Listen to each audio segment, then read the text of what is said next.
So today we're going to do something a little challenging, I think. What I'm going to do today is walk through Overtown as if I live there. You know, we're going to walk through the neighborhood to see how people possibly got around. We're going to go to various points, like the Lyric Theater, the Dorsey House, the Judge Lawson Thomas's office, and we're going to see how it works out. Okay, so we'll be right back with you. Okay, so scratch the food part. We'll get back to the food in a minute. Let's just do this video. So, I'm on 8th Street and Northwest 2nd Avenue, and right now we are approaching the historic Greater Bethel AME Church. Okay, the historic Greater Bethel AME Church. You're approaching it now. One significant thing about this church, or one significant event that happened at this church, was Martin Luther King coming here to give a speech in 1958. There are many other things associated with this church that are extremely historical and of value, but we'll just keep it simple for now. Martin Luther King came here to give a speech in 1958, okay? So that's Mother Bethlehem, or Greater Bethel AME Church, okay? We're gonna keep it moving so you can see how close everything is. So we're gonna keep walking and walking and walking. And at some point, when I find a restaurant that's open, there were 2 restaurants that I thought were open over here on the corner, but they're closed. I went to those restaurants before. They were excellent places to eat. And I'm not sure where they are now. They probably moved somewhere else. But nonetheless, we're gonna keep it moving. And we are going to now approach the Lyric Theater. Now, my grandmother always told me the story of how that's the only movie theater that she was allowed to go to when she was a little girl or when she was younger, okay? That's always been the story that I've associated with the Lyric Theater, and it's coming up now. It's coming up now.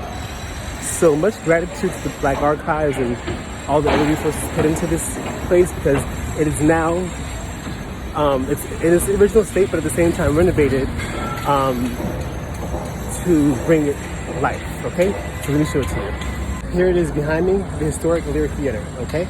Now, what you can do is you can actually, it's the Lyric Theater and the Black Archives combined. If you have things from loved ones that you would like to save or preserve, you bring it to the Black Archives and they'll help you preserve it. You can also come to the Black Archives, which is attached to the Lyric Theater, to do research, okay? So, awesome. Now we are approaching the Dorsey House.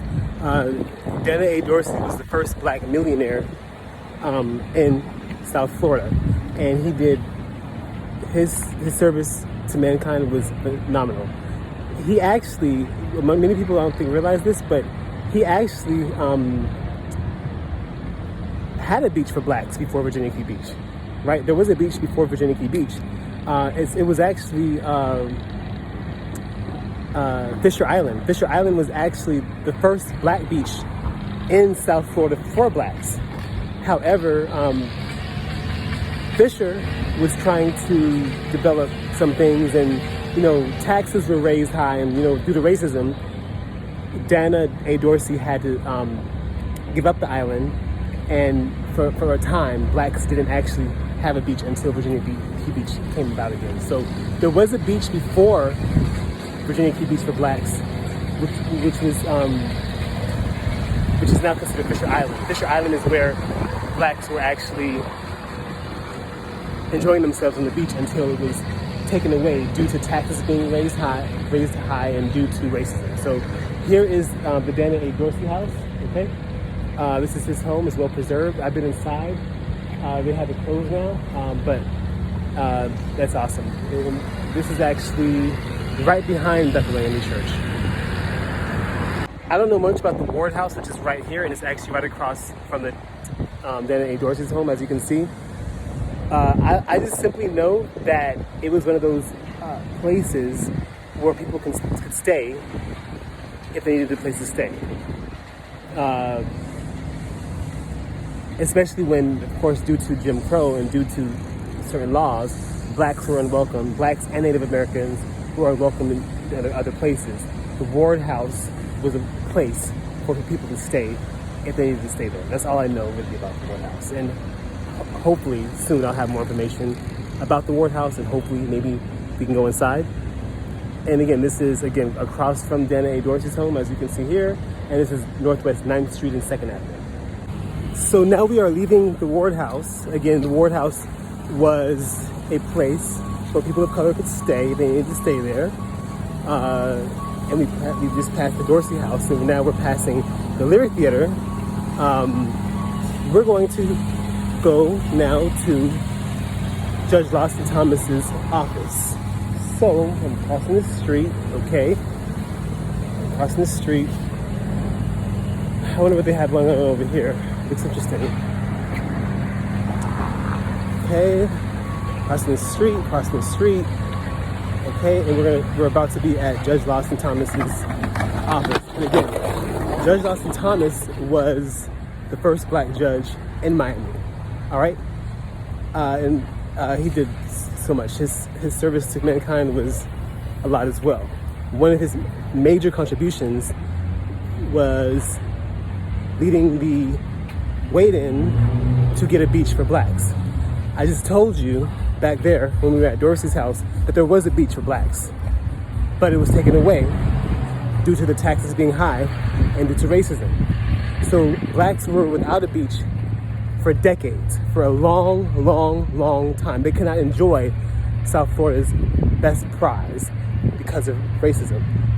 And they were entitled to a beach, but they didn't have one, right? So this man, Lawson Thomas, he was an attorney at the time. He saw to it that blacks got a beach. And we're about to see his office. I'm just crossing the street. Again, I'm doing this because I want us to see how close everything is. I think it's pretty unique. It's pretty cool to see how close everything is. So now we're at Lawson Thomas's office. And I'm actually pleased to see it because looking at it, I can tell now that they're doing some renovations to it. They're preserving it. They're doing some things to bring it back to life, to help preserve the legacy of Lawson Thomas. So we're going to see it in a second. I'm going to just turn around here so you can see his office. His office is, by the way, on 11th Street, okay? 11th Street, okay? So the last video I did on his office, you noticed that everything was actually sealed, and now we notice one instruction here, some information on it. So that's a sign that they're actually moving forward with the renovations to help bring it back to life. Now we are headed to the Miami Black Police Precinct, okay? As far as police go and blacks, that's a drama in itself, okay? There was a time when there were no black police officers, of course, due to racism. There was a time when there were people who looked like police officers who were black, but they were not considered police officers. They were on auxiliary forces, right? And why was it auxiliary? Because the other race couldn't stand to have a black person in that kind of title, having that kind of authority, right? And why would they waste their time making auxiliary police if they didn't like them in that authority? Well, because when it comes to neighborhoods, because of course you have the black neighborhoods, you have the white neighborhoods, you have all different neighborhoods.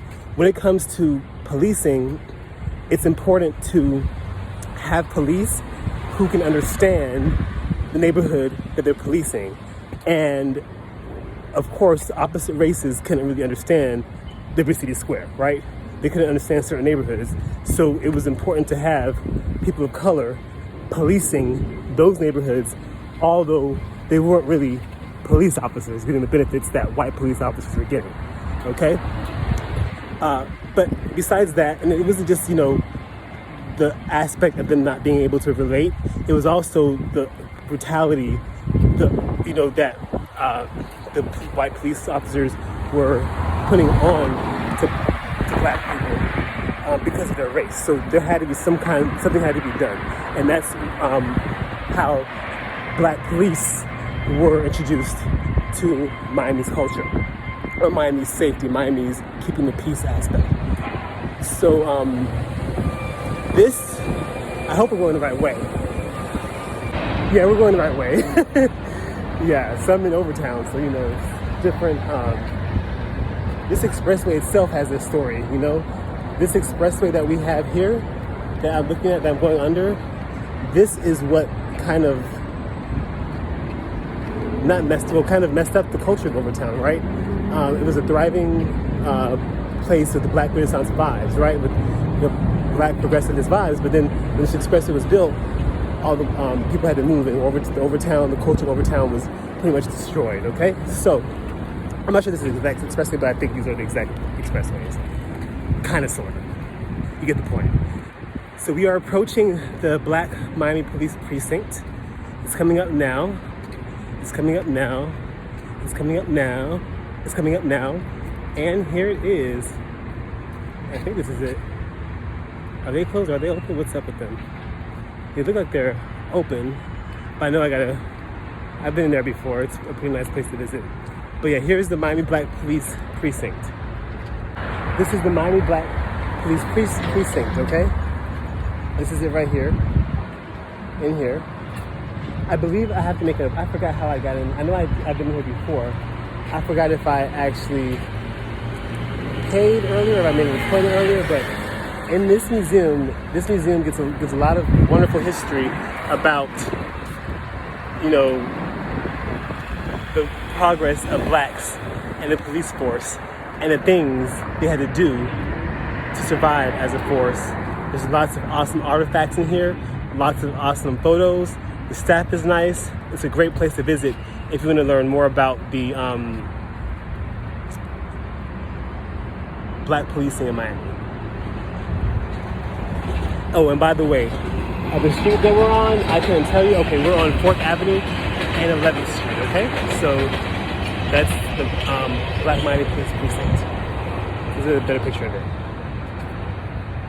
Okay, it's very, very nice. Very, very nice. I won't go inside because I think you have to make an appointment and pay in advance, and I'm not prepared to go inside. Maybe we'll go inside again later. We'll see. But I've been inside before, and again, it's an awesome place to visit. Okay, I think I'm finished doing this video. It's pretty hot outside, and I haven't eaten lunch yet, and it's important to eat lunch. So I'm gonna make my way back toward downtown. Maybe Chick-fil-A, maybe somewhere, I don't know. But I need to eat something because I'm beginning to feel that energy coming upon me, that, you know, that switch coming along where it's like, Marcus, you better eat before, you all know, people who get hungry and have a certain way of being when they get hungry, you know. So yes, thanks for watching for now, and thanks for letting me share. I might be back.